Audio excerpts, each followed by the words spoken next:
Hello, Arthur. Hello, Mr. Johnson. I haven't seen much of you lately. Ah, well, the reason you haven't seen much of me is because I normally pick Susan up at her apartment in town, and you live here. Want a drink? I never drink. Ah. And no one in my family ever drinks. That's great. You probably never run out of ice your whole life. Huh. Dudley Moore was one of the most talented entertainers of his generation. A gifted jazz pianist, a fearless comedian, and a Hollywood star whose charm seemed effortless. Yet behind the laughter was a deeply complex man, one who battled insecurity, physical limitations, and later, a devastating neurological disease. From smoky jazz clubs in London to groundbreaking satire, to Hollywood fame and heartbreak, this is the life, career, and legacy of Dudley Moore. Dudley Stewart John Moore was born on April 19th, 1935, in Dagenham, Essex, England. His father worked as a railway electrician, and the family lived a modest, working-class life. From birth, Moore faced a challenge that would follow him throughout his life. He was born with a club foot. The condition required multiple surgeries and left him with a limp that became part of his physical identity. As a child, Dudley was often teased, and he later admitted that these early experiences shaped his self-image. He learned quickly that humor could be both a shield and a weapon. Music became his refuge. By the age of 6, Dudley was already playing the piano. He proved to be a prodigy, mastering classical pieces with ease and later discovering jazz, a genre that allowed him to improvise, express emotion, and escape. His talent earned him a scholarship to Magdalen College, Oxford, where he studied music and composition. At Oxford, Moore didn't just study music, he lived it. While at Oxford, Moore discovered comedy almost by accident. He joined the Oxford Revue, where he met fellow performers who would change the course of British entertainment forever. In 1960, Moore became part of Beyond the Fringe, alongside Peter Cook, Jonathan Miller, and Alan Bennett. The show was bold, irreverent, and unapologetically intelligent. British newspapers described it as a cultural earthquake. The satire was sharper than anything audiences had seen before, poking fun at politics, class, religion, and social norms. Dudley Moore's musical sketches became instant standouts. This success led to his partnership with Peter Cook, a pairing that would become legendary. Moore and Cook's chemistry was undeniable.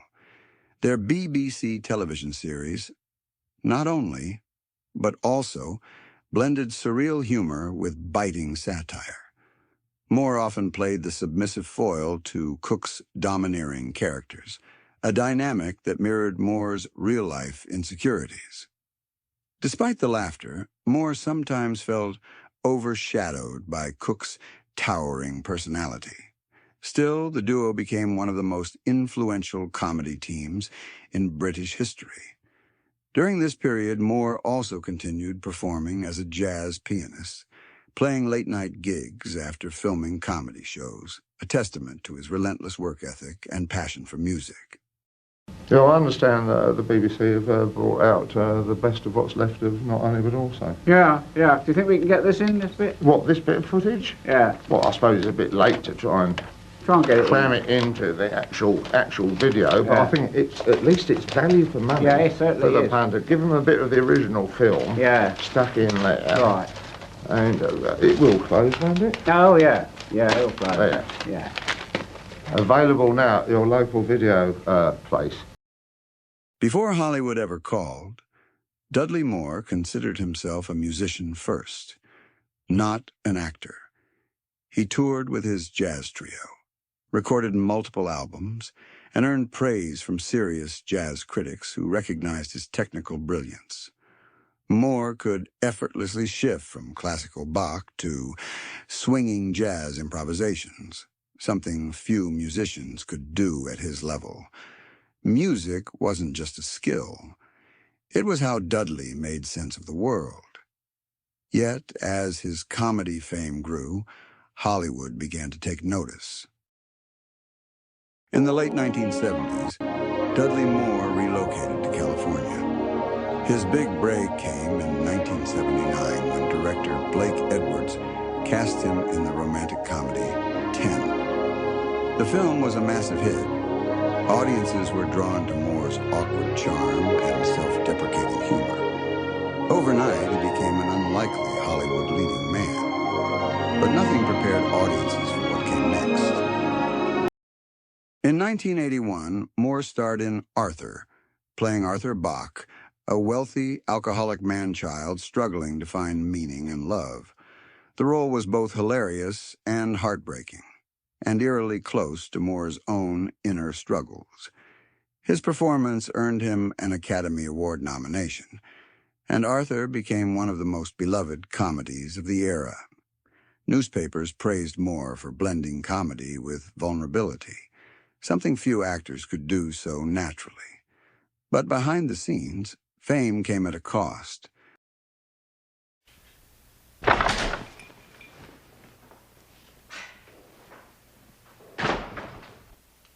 Hello, Arthur. Hello, Mr. Johnson. I haven't seen much of you lately. Well, the reason you haven't seen much of me is because I normally pick Susan up at her apartment in town, and you live here. Want a drink? I never drink.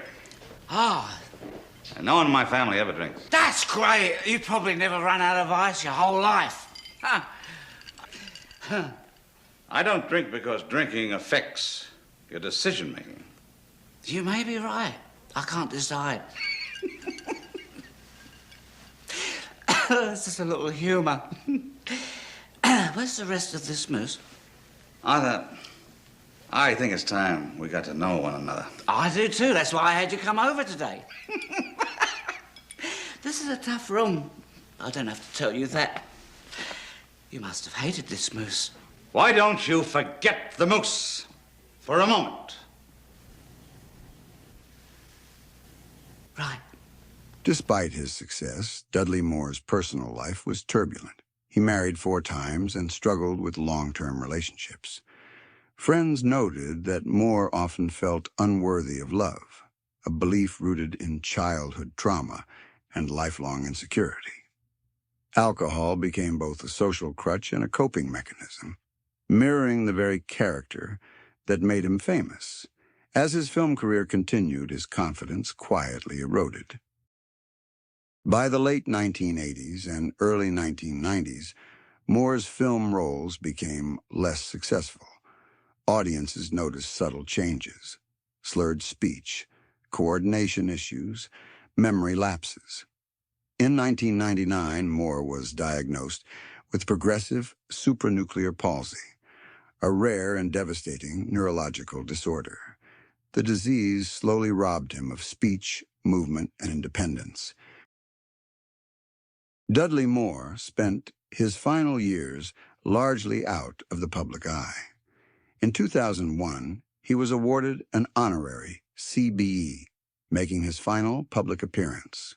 On March 27, 2002, Dudley Moore passed away in New Jersey at the age of 66 due to complications from pneumonia. Tributes poured in from around the world, comedians, musicians, and fans mourning a singular talent. Some sad news out of Hollywood. Comic actor Dudley Moore has died from pneumonia. It happened this morning at his New Jersey home. He had been battling a rare and curable brain disorder similar to Parkinson's disease. He achieved widespread fame as an unlikely Hollywood heartthrob in the movies 10 and Arthur. Dudley Moore was 66 years old. Dudley Moore left behind an extraordinary legacy. He reshaped British satire, redefined romantic comedy, and proved that humor and vulnerability could coexist.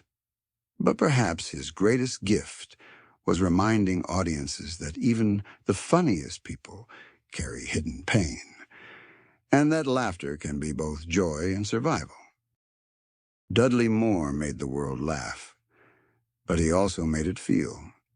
And in the quiet moments between the jokes and the music, he left behind something timeless, a reminder that brilliance often comes from struggle, and that even the most fragile souls can create enduring beauty.